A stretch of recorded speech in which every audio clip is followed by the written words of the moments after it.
Monday, everybody, and welcome into the Gramlich and McLean podcast presented by Ingles, the official supermarket of Gramlich and McLean. And Mac, happy summer. Let's Ooh, in the come on. South.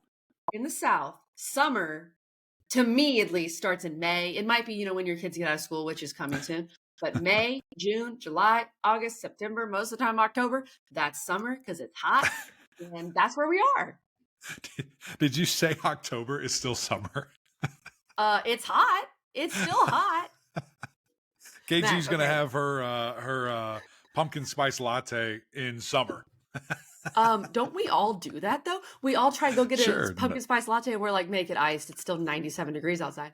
But Mac, that's obvious that my Texas is showing because there were times in October where it would still hit 100 degrees. So that's really what it is.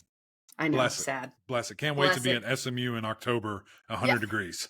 Brace yourself.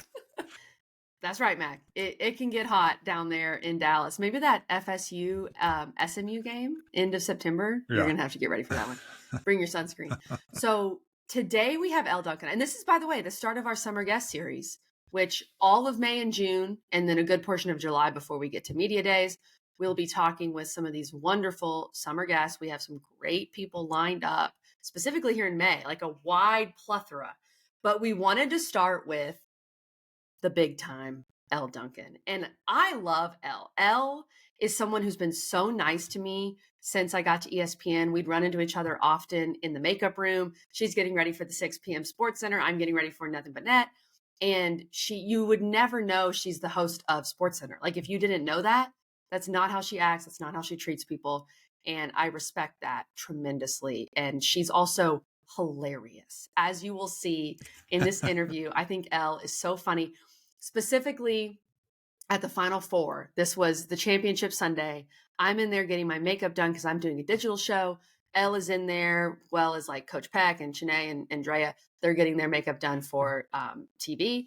And Elle, she's like, hey, Kelly, what's up? And Elle is just literally having a dance party in the middle of the makeup room at probably 8:15 in the morning, just bringing the energy as she always does. So I really just enjoyed this talk with her. It was so much fun, Max, so much good insight. Yeah. And I know you did as well. No, it was super cool. And you talk about that energy, the excitement, funny stories, great perspective, powerful perspective. We get in a lot of parent talk too, which I love, especially the three of us being in this business and just learning tips and tricks from each other. I mean, it was so much fun and a great conversation. I hope you guys really enjoy this. It's going to be a great start for a jam-packed summer. This is one of my favorite times where, KG, you and I just get to sit down and talk with so many different people about what they have going on, where they got to, or how they got to where they are, and different starts and things like that. So before we get to the interview, I know you have a quick Ingles story to share because baby boy just had a birthday party. Come on. Oh, Mac, don't remind me. My child is 1. I am half excited and half like, how did this happen? He's not technically a baby anymore.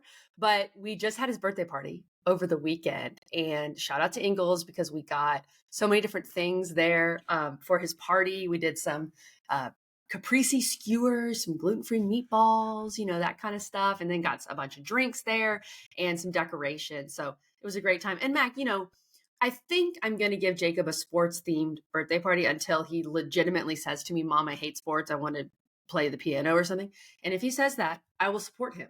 But until that point, we're having sports-themed birthdays. So, of course, his first birthday was hole-in-one, a little golf theme action, and got a lot of those goodies from over at Ingles. Did you know that Ingles sells more organics than any other store? Or that they run their own dairy? Or that they only serve USDA choice and prime meat? Did you know that they have more local craft beer than any place else? Or that they have Energy Smart stores? Or that they professionally slice and package imported cheese from Europe? Did you know about their giant international aisle, local farm partnerships, curbside pickup, wine department? Or that they donate 3,956 meals a day to local food banks? Well, now you do. It's all in the bag. Ingles, low prices, love the savings. Elle Duncan is joining us here on the podcast. So excited to have you on, Elle. Really appreciate your time. You are truly, I said it before we went on, big time. You're so funny, but you're also so kind. I tell people that I think we first met maybe in the makeup room at some point, and you told me I looked pretty good for being 32 weeks pregnant, which I really appreciated. So thanks for coming on, Elle. I remember that too, Kelly, because I just remember there's like this look on your face. Like people are always like, oh my God, you're glowing and all this stuff when you're pregnant, which is true. I mean, you already look like a beautiful angel. But I could just see in those beautiful blue eyes just a sense of like, get me the out of here. My feet hurt. This baby's probably sitting on an organ. Like I could just sense that coming for you. And I just, as someone that could relate, I wanted you to know, like I saw you in that moment. And I thought you were doing great. That. It was like my Kris Jenner. You're doing great, sweetie. I needed Listen, it because the respect that was factor my for flying women up that to are Connecticut. pregnant. Yeah. And working, unbelievable. Yeah. It's so brutal. And everybody they want to feel their most big and round on television. So anyway, it's just a regular Saturday for me, Elle. Come on. Fantastic. Yeah, Mac, you relate. You can relate. Well, thank you, Elle. I appreciated that. Okay, let's talk. We have so many things we want to talk to you about today, but let's start with women's hoops. Mac and I, this is a football podcast technically, but Mac and I have done a few women's hoop specific episodes. Mac is a massive hoop head and loves women's hoops just like I do. And you and I were both in Cleveland for the Final Four. You guys did such an amazing job. You, Chanae, and Drea, and then when we added CP and Aaliyah, y'all were awesome. I think you helped elevate the product that was already just, to the moon with South Carolina and Caitlin Clark and everything. So what was your experience like specifically in March covering this sport as it just continued to ascend to absolute new heights? Well, I thought, thank you for that, Kelly. I thought it was cool because, when I first joined this space 2 years ago, I was replacing Maria Taylor, who was like the best. So certainly there was a lot of like, okay, how do I come in and just like not, I really want to ingratiate myself in this space. I want to get to know the space better because when you are a SportsCenter anchor, you kind of, speed date every sport. So that was really like the goal of year one. And we did one game day that year. And I remember meeting like Andrea Carter like an hour before we were going to do this show. I didn't know her yet. Of course, instantly I was like, you're a superstar. I'm inspired by you, even though I'm 10 years your senior. Last year we did 3 game days, right? This year we were able to do 5 game days. I think that just building, and you were at one of them with us at Virginia Tech. I remember us talking in the makeup room too about like how overwhelming it was at Virginia Tech. Like I had been warned. I know wild. What the football is like. Yo, I was like, this is sneaky one of the best environments ever. It's like they were hanging on to every single one of your words. Like it was amazing. I also loved your boldness too. You did not pick Virginia Tech in that one, even though you were in the midst of that crowd. And I was like, Kelly is that girl. She is never dodging any smoke. I love it. I loved it. But I think for me to, answer your story in a super long way, or your question in a super long way, it was just this year, it just kept building and building and escalating and escalating. And it was like every single week, the games just got even better and the storylines just kept building. And it was all sort of coming to this head of what we had hoped that we would see. And as we're sort of fantasizing about these potential matchups, it just felt like this year, you guys, they were all like coming together and aligning, right? Like Caitlin Clark was taking care of her 45 different records that she set in college. Insane. Most of them this year, it feels like. South Carolina was taking care of their part, like letting teams hang around, but still ultimately like powering through and coming in undefeated. Like there were just so many storylines that made this year feel so amazing. And then of course, once the young athletes were put in these positions, they just killed it. These games were amazing. The competition was there. I don't know. It just was really humbling to be a part of something that so many people spent so many years building and pouring into. I'm like the person that took the baton like at the end of the marathon after like everybody else behind me had done like a shit ton of work. So I recognize that, but I'm just really gracious to like bear witness to it.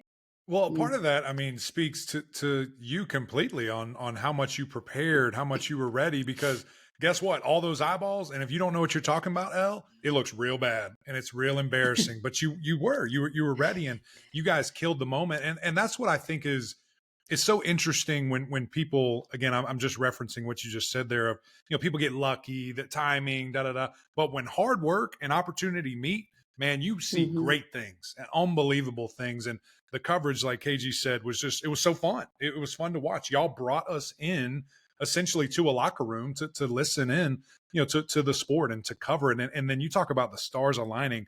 I mean, figuratively and literally. I mean, these women, these young women were just insane this year. The list can go on. And guess what? A lot of them are back, and they're just going to continue to really press that forward. How cool has that been to see, obviously the Caitlin Clarks, the Cam Brinks, the Cardoso, all these great women, but the next wave, maybe even better, that's right here nipping on their heels and ready to go.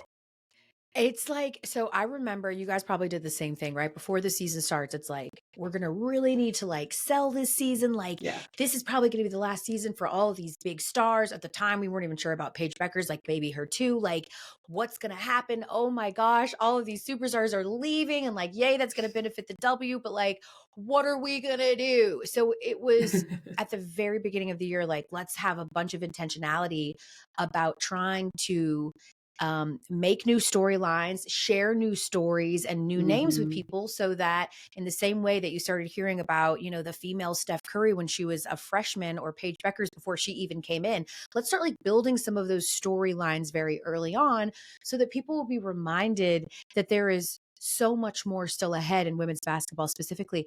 And it was as if the universe was like, got you, boo. Here's all these ridiculous freshmen. I mean, like, not even like, okay, let's sell them on like some other upperclassmen, some juniors that'll be coming back for their senior year. Like, it was literally the freshmen that were like, we have all the vibes. We are so good. We are so impressive. And like, and just in a way that like, there is somebody that appeals to like every single person, right? If like, you're the person that just wants like the storyline with the talent, the two-way ability, like all of that, of course it's Juju, if you're someone that just like loves that scrappy, like dog mentality, like talking and running and like, then that's Hannah Hidalgo. I mean, honestly, I kind of described Malaysia Fulwiley too, but right? Like, if you want like the, like come out of nowhere and make history with a career high in the national championship, ice water in the veins, you've got Tessa, like there's so many storylines that they really took care of it themselves.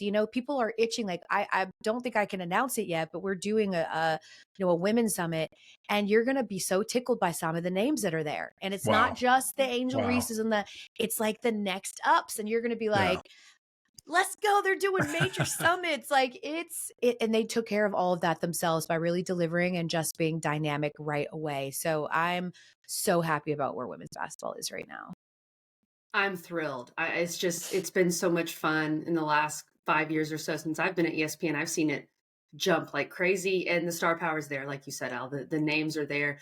It's gonna, you can't really replace it, Caitlin, but you can do it by committee, if you will. Sure. And of course, Becker's returning, and South Carolina. Let's go ahead, Elle. No, I was just going to say really quickly, like, I'm so glad you said that too. Like, because listen, here's what I don't want. I see it coming already. The whole, like, the Caitlin Clark effect. Yeah. Do we expect to have 24 million viewers next year in the national championship? No, we do not. But can we please not act like even 2 years ago, we wouldn't have done backflips? Over 7 million people watching a South Carolina NC State blowout in the semis. We wouldn't have done backflips for that. Like, let's not act like, because there will be some effect from Caitlin Clark, that's how transformational she was. Let's not act like, though, we shouldn't be flippant or apathetic to these numbers. This is incredible. The growth everywhere. She didn't participate in every single game the tournament, and the growth across all of the games was up. The first 4 growth was up. Like, everything is up. So I don't want people to lose sight of the fact that even the numbers in games not involving Caitlin Clark were impressive, historical, and really a great place to rally. Right. And I think even, not to say that someone can't be that in a couple of years, especially, a young woman like Juju. I mean, she's just casually out here averaging 27 as a freshman and has all of that Caitlin, got for the sport and others. She gets it from year one. I mean, Caitlin had to work for that by year 3 and 4 there. It's a lot of mo. And I know, especially the work you guys did, that's going to recapture that, Paige and company. I mean, it's there, KG. I don't think it now, again, you might not see that crazy number. But I think it's here to stay. It's here to stay. Absolutely. Oh, it is. And the fact that it's on ABC has been huge. I think that's going to help it. But helps. Okay, Elle, we are so interested when we have people like you on who have had such an interesting career. You've been at different places, especially doing some research on you. I just want to hear kind of your story of how you got to ESPN. And I specifically want you to start with being a radio personality in Atlanta. I did 6 years of radio in Clemson, so not Atlanta, but I understand the radio gig. And so can you take me from Elle, the radio host, to Elle, the 6 PM SportsCenter host? Yeah. Let's see. I'm going to do the Cliff Notes version of this. Was in college to be a theater major, had a professor look at me and go, "What are you thinking? Don't get a theater degree. Just get like a mass communications degree. If you love theater, great. Do it on the side. Don't be stupid." Leave college after my sophomore year to go to LA to become a big famous actress at 19. Ran out of money 3 months later. Moved back to Atlanta. Re-enrolled at Georgia State, but ended up getting my first opportunity in radio. So did not end up going, pulled out of that semester, did sports radio. I was the entertainment reporter. So on a sports radio show, AM show, I did entertainment reports about any wacky thing that I could find on the internet. In fact, it cost me money because I had to pay for parking every day and it was not paid, but that's fine. And then that ended up resulting in me becoming a traffic reporter on a hip hop radio station. I did traffic for many years. In fact, there's still people in Atlanta that will be like, "Oh, Elle Duncan, the traffic girl." That's her.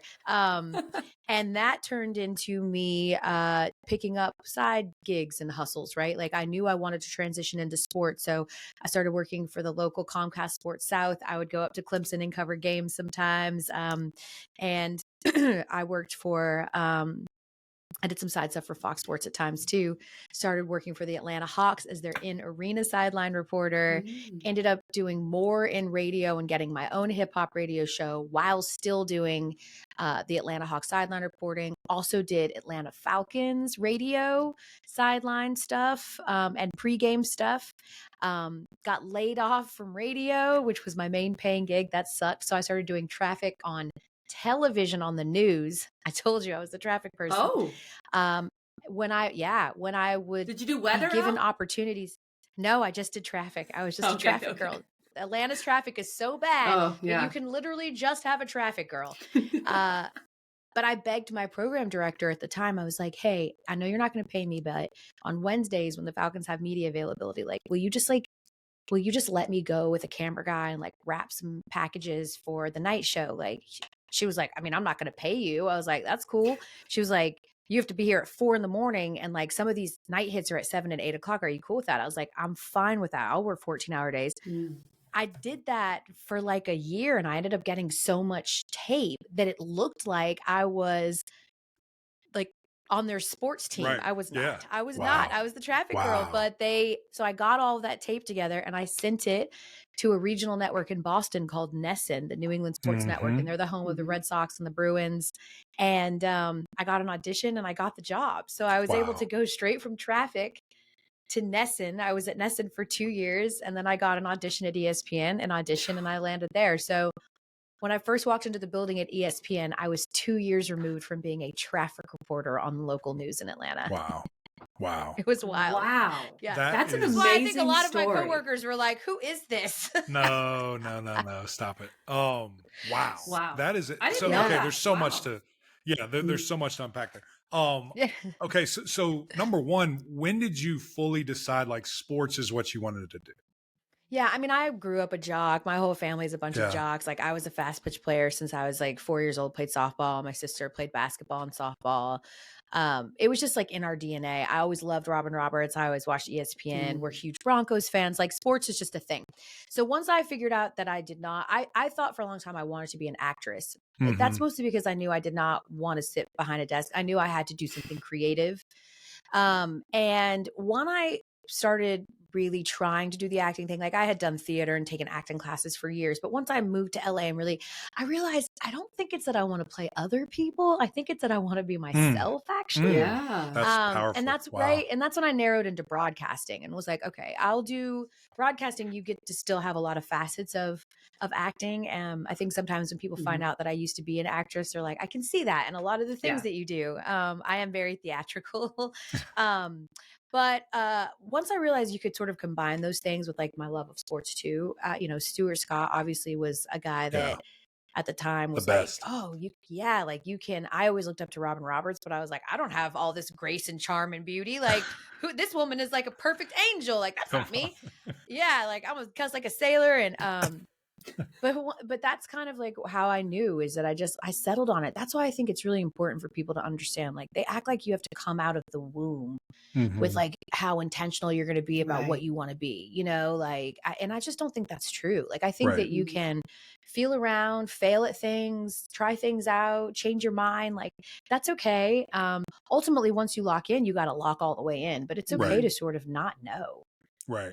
And I think honestly, with the stuff that you did and the range of it, you probably found what you didn't want to do. And you brought that up with being an actress. I mean, that's totally, we have that in our mind, but we have to find what we want to do. It's also good to know what you don't want to do, and especially being young to move around and find that is vital while you still can. Tell me about the ESPN call. Because I always love hearing that story. Was that you reaching out over time, or was you're at Nesson, they saw you and, hey, ring, come on.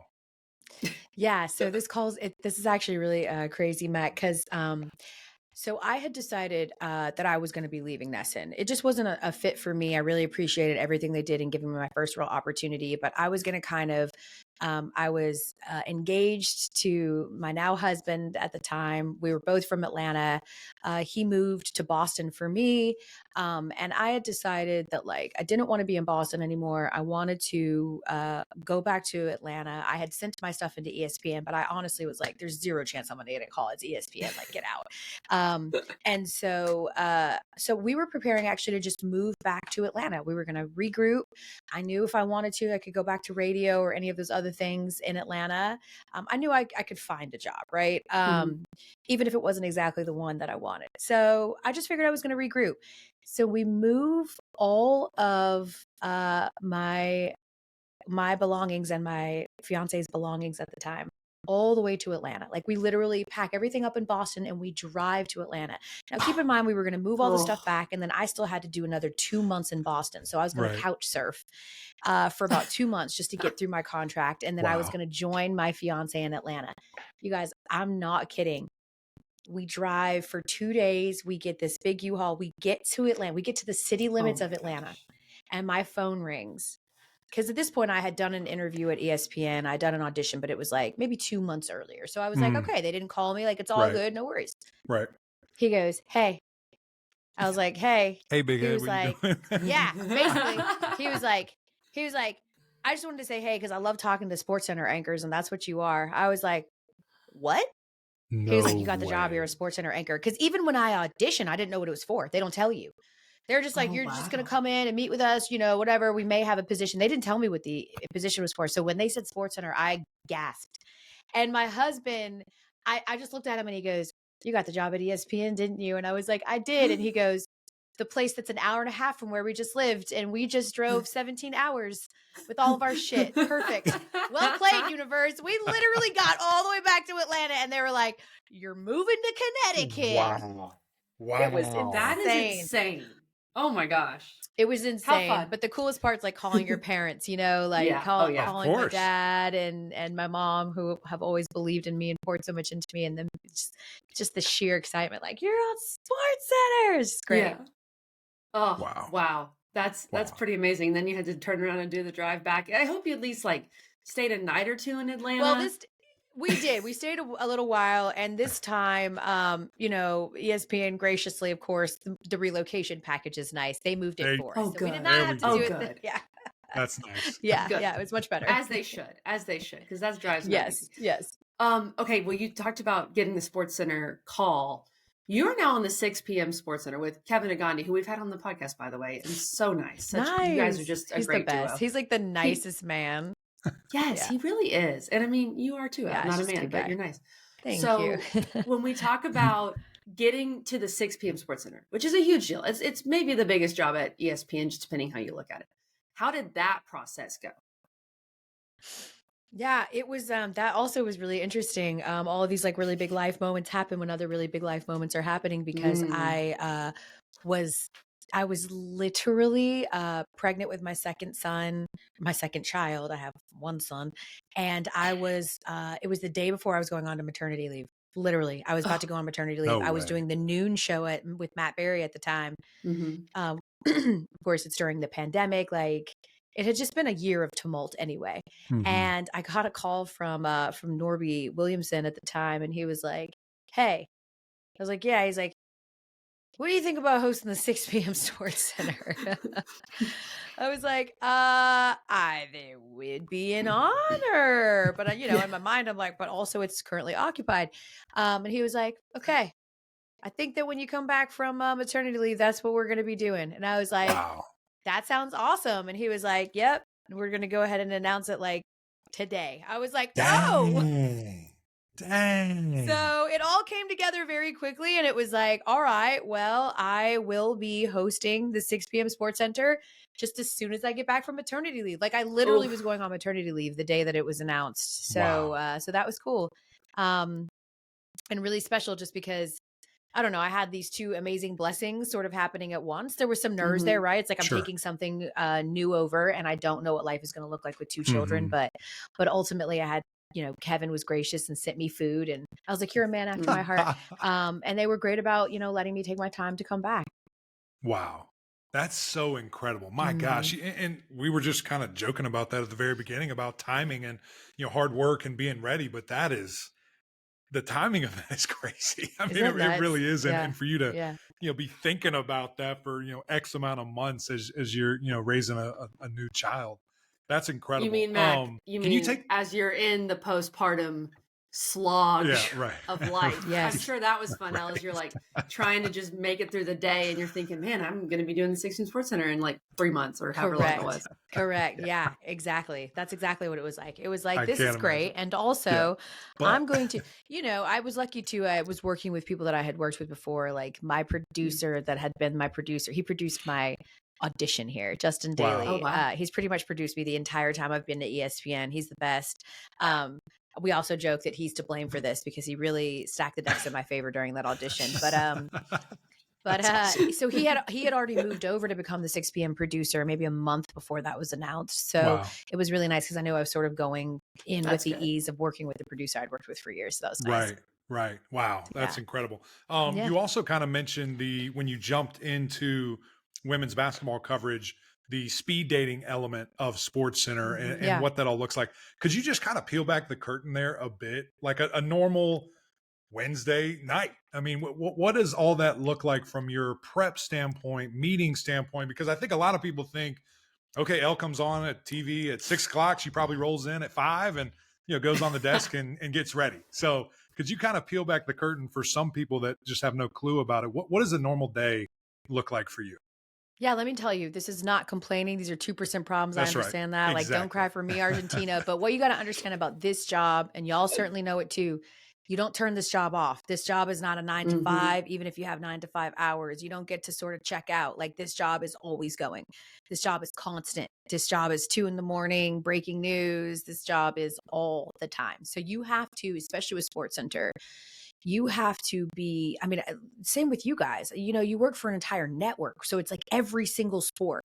And so you have to sort of figure out, especially in SportsCenter, like what's the thing that you're going to talk about the most? And specifically for my SportsCenter, I'm a 6 p.m., right? By the time you get to me, we've sort of unpacked the day that was before. We're sort of doing a lot of looking ahead. So right now we are very NBA postseason heavy, right? We go into these games, bulk of our conversations surround it. So right now I am full bore into the NBA and I'm reading all of the like inside analysis and I'm listening to the podcast. Like, you have to pick your battles. And then once the NBA playoffs like start to wind down, I'll be fully in WNBA as well right now, right? Like those are two things I've got to really, really focus on.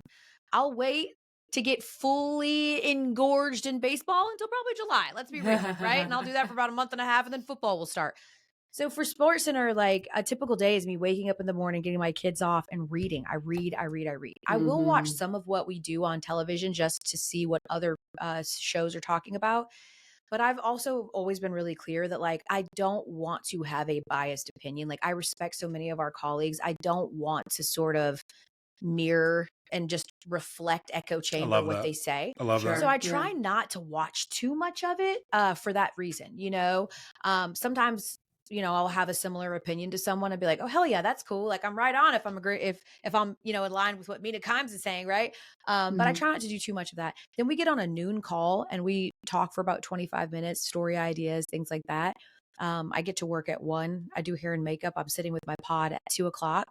And then we're just like hashing it out. We're getting with research, figuring out what we want to do, trying to hear back from reporters, what they want to talk about, how we can support it. And then we start taping around 5:00. I do the show at 6:00. I'm home by 7:30. I'm tucking my kids in by 8:15. And then I'm watching like whatever game is on. Then we do it all over again. Yeah. And then you just wash, rinse, repeat. So when we take vacations, when there's an off season, like that's why in the summer, y'all, when you look up at your favorite sports network and you don't see anybody working, it's because we need a break. Like summer is the time where we get loose. Like it's like teachers. We have the same schedule as teachers year round. But in the summer, don't call me, don't talk to me. I don't know nothing. I don't want to talk about sports. I don't want to argue with you at the bar. Like leave me alone. Because you have to unplug sometimes. Sometimes you want to watch ratchet crap. Sometimes you want to watch Love After Lockdown and not the NHL playoffs. But you got to. So and not the NHL playoffs. Yeah, we'll leave it at that. That's so true though. Especially when I was doing radio every day. My husband, who is also he's a diehard Clemson fan, he'd want to talk Clemson. I'd be like, no, please, anything else but that. So I get it. Yes. We're gonna get to we're gonna get to perhaps a little Clemson, Georgia trash talk. But before that, you mentioned tucking your kids in, which we all have kids on this show. You have 2, which means you have double the kids that Mac and I each have individually, which sounds like a lot. You have written a book, For You I Will, which is a really cool story, and I want to hear more about that. How does your identity as a mom shape what you do and how you do it, and especially writing that book, but also just how do you balance it all? Like, please tell us, because, we're constantly figuring that out every day.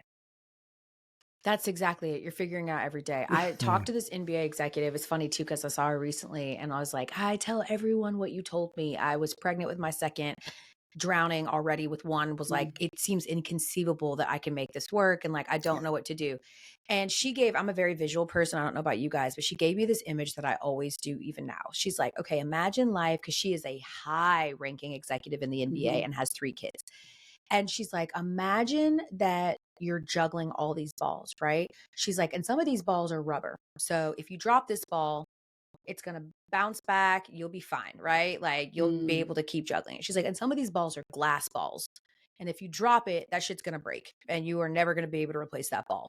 So your journey and mission is to judge and balance which of the balls in your life are glass balls and which ones are rubber balls. And if you can associate and put them in one of those 2 categories, it will help you make and feel more comfortable with your decisions, right? Wow. And so sometimes like I explained that to my show group so that there are times where I'll look at them and go, hey, I need off today because I know it doesn't seem like shit to you, but like my daughter has her karate belt test and I have never been to a single one of them. And it's really important to her that I come to this one. And this is a glass ball, right? So I can look at them and go, hey, I got a glass ball situation, and they know what I mean. And so I also think it's just about forgiving yourself and then reprioritizing and redefining every day what success looks like.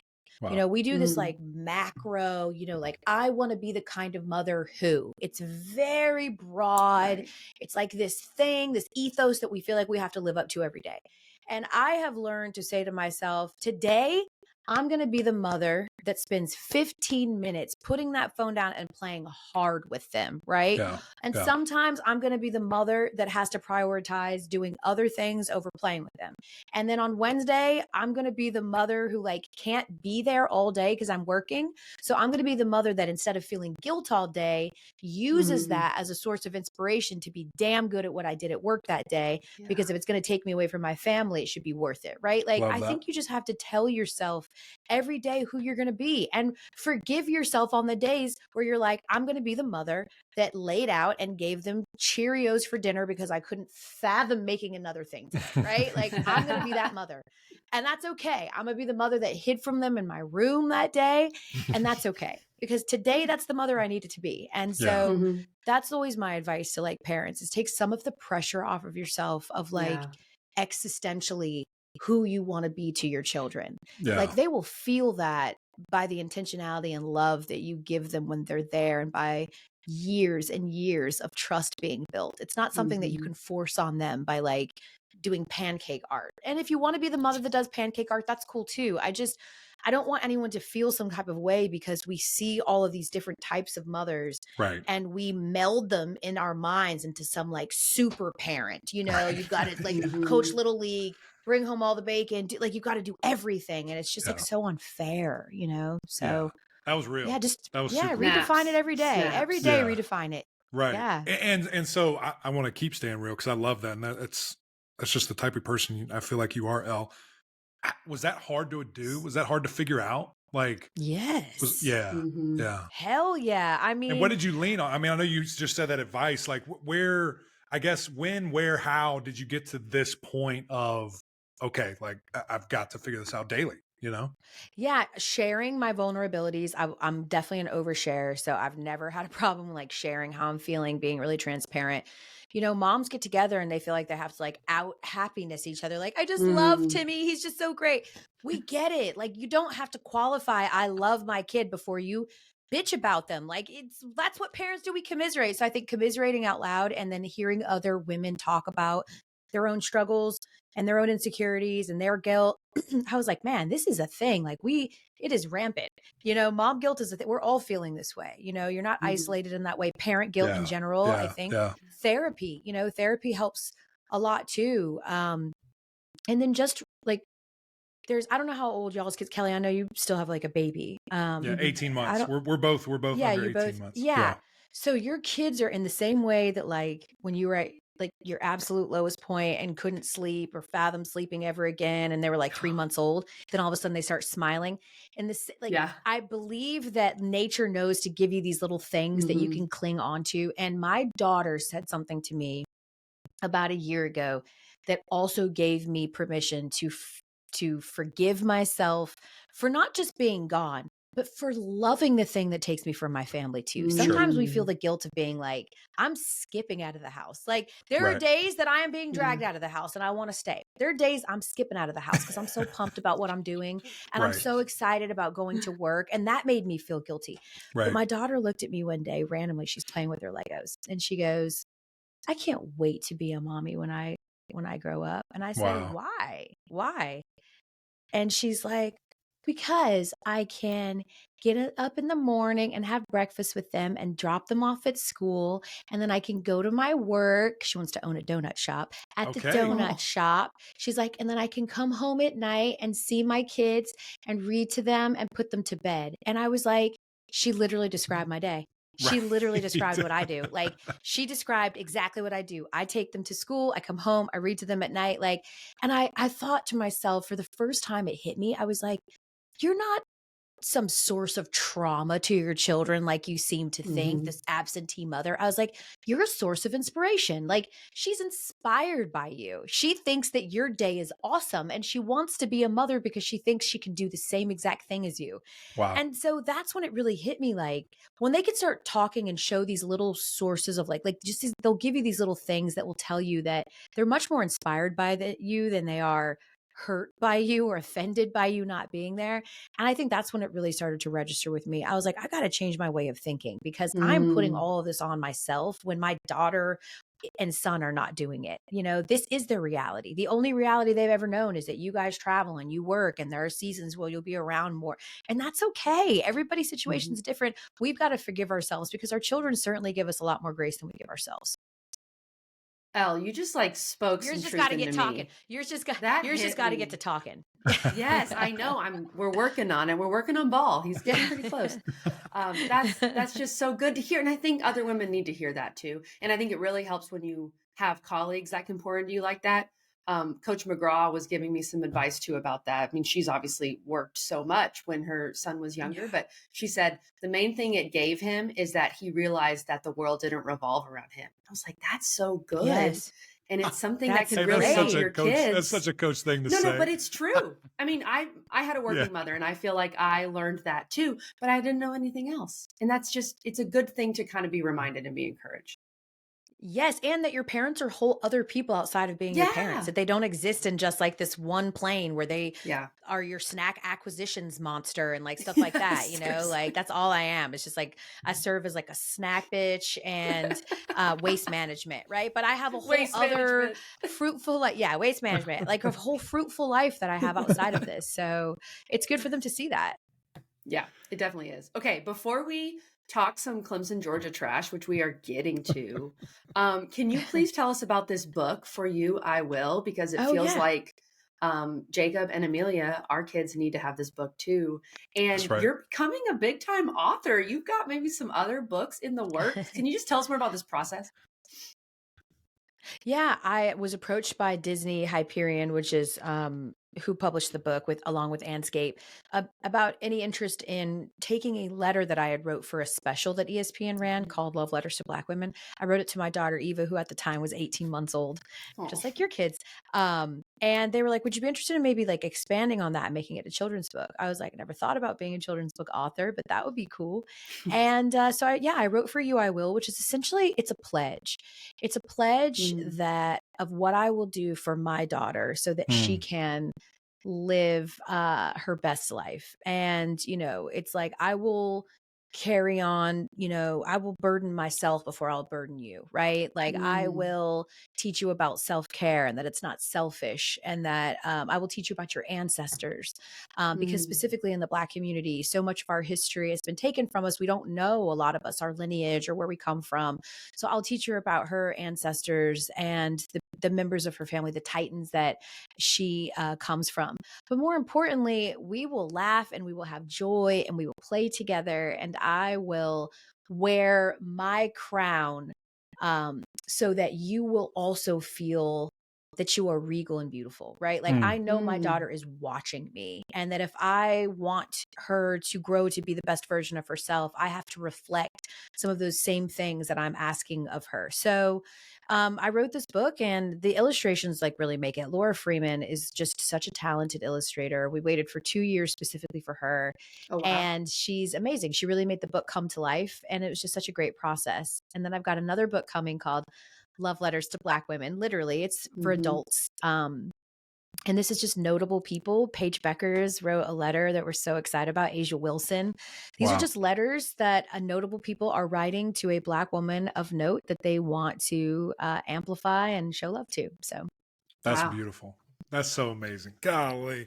It seems almost silly to transition to sports, but it's just, it's so ingrained, right? And everything that we do. And it can be such a, pedestal, a brand for all this, for everything you just said. It's just, who we are. But that's amazing, Elle, and super cool. And definitely have that book sitting in my inbox ready to buy it right now. Because I think it's important. Everything you said, especially, for women, I feel so strongly about this. Don't be apologetic. Be who you are. And all those different things. I know that's how my daughter's going to be raised, and all those different things, to have great people to look up to, like you and KG and others throughout this business, that I'm so grateful that that's where we are. I'm so grateful for not only me selfishly, but her, that this is the environment that she's going to be surrounded in. It's not a time of, whatever dominating X field.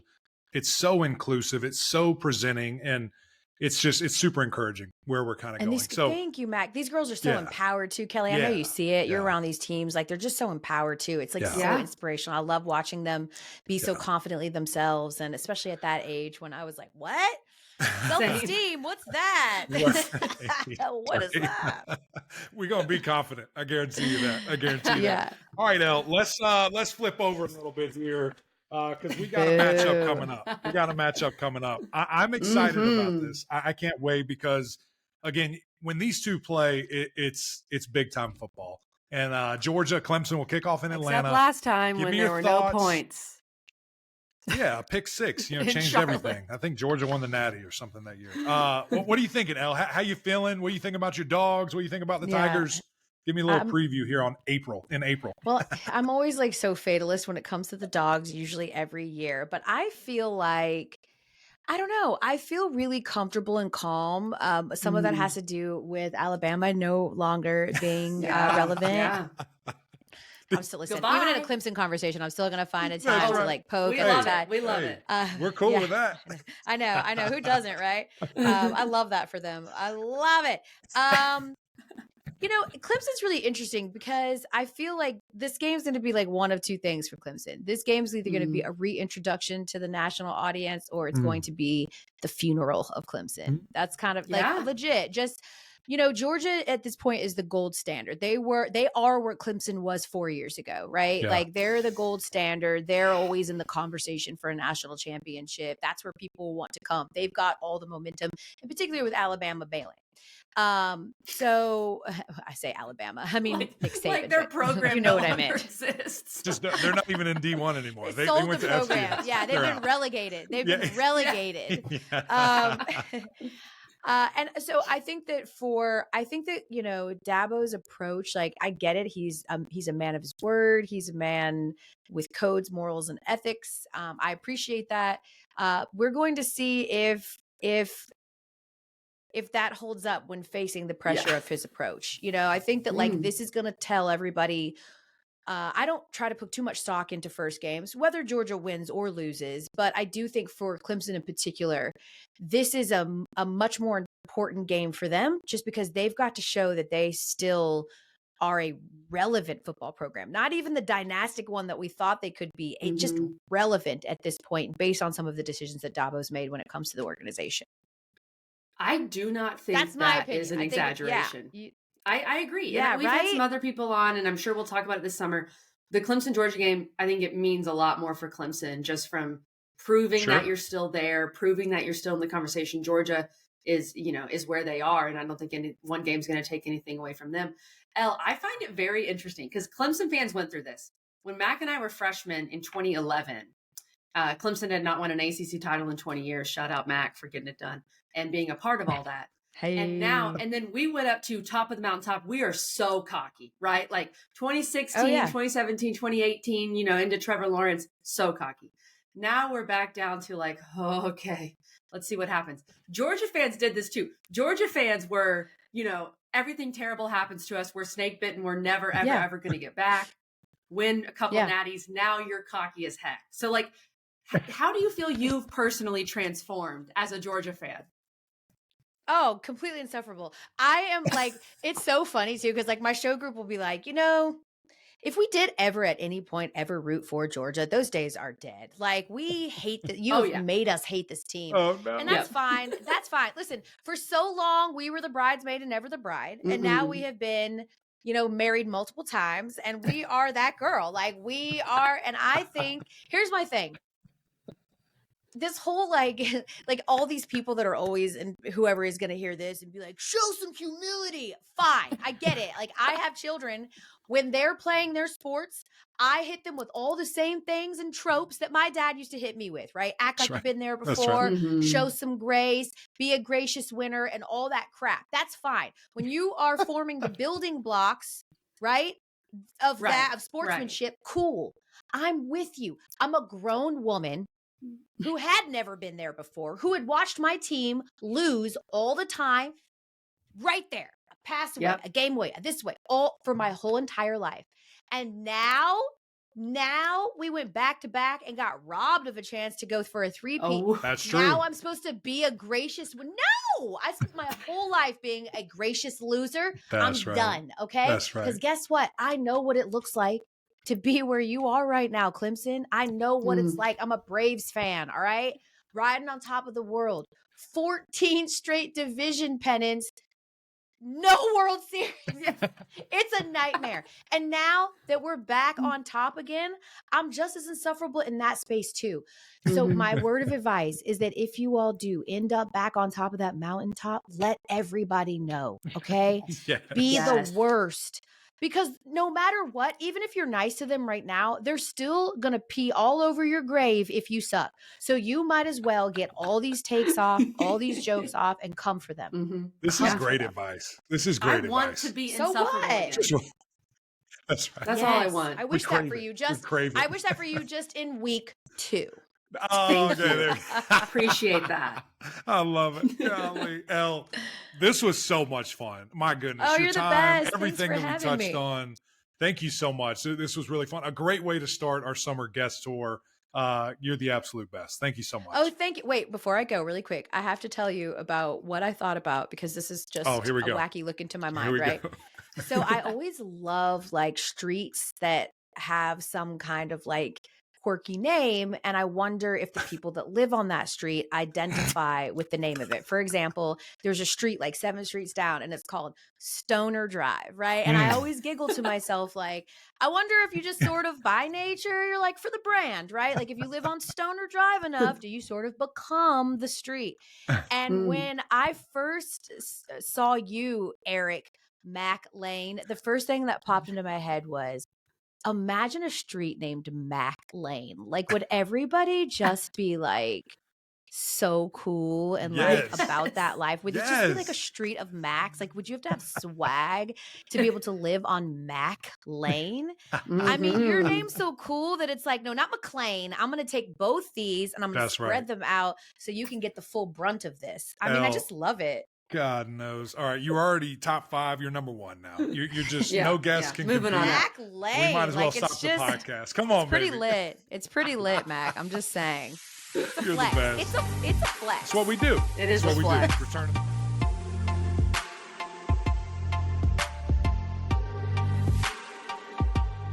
Thanks again to Elle Duncan. You can see her all over ESPN, 6 PM SportsCenter, the Elle Duncan Show, her book, her other book that she's going to be putting out soon. She's a business, all right? She's a businessman. We know that about Elle, and we really appreciate her time. Great stories. And Mac, we need to probably, I don't know how brave we are, put together some sort of bet between us and Elle when it comes to Clemson and Georgia coming up. So can't wait for that. Well, here's the deal. I'm not singing any more freaking fight songs. So cancel any of those bets. I'm done with those. We can do money. We can do food. We can do whatever, but I ain't doing singing. That was something that scarred me for life there. But Elle, we'll think of it. We'll make it happen. We'll get a good bet going. If she's brave enough, I don't know. You're talking about us. I feel good. I feel great. I also feel great about this summer guest list that we have coming up. It's going to be so much fun. You guys are absolutely going to love it. We're all over the place, truly. And that's what, again, is so exciting for me during this time is we get to hear a lot of cool perspective that is all centered around sports in some form or fashion. So be sure to tune in.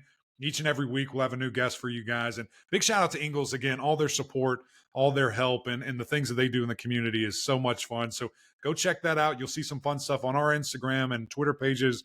We'll continue to document things like that. But we need your help. Go over to YouTube, subscribe, jump in the comments, leave some stuff there. It's always fun to see people going back and forth and hear your guys' thoughts, as well as the OGs over on Apple Podcasts. Rate, review, subscribe.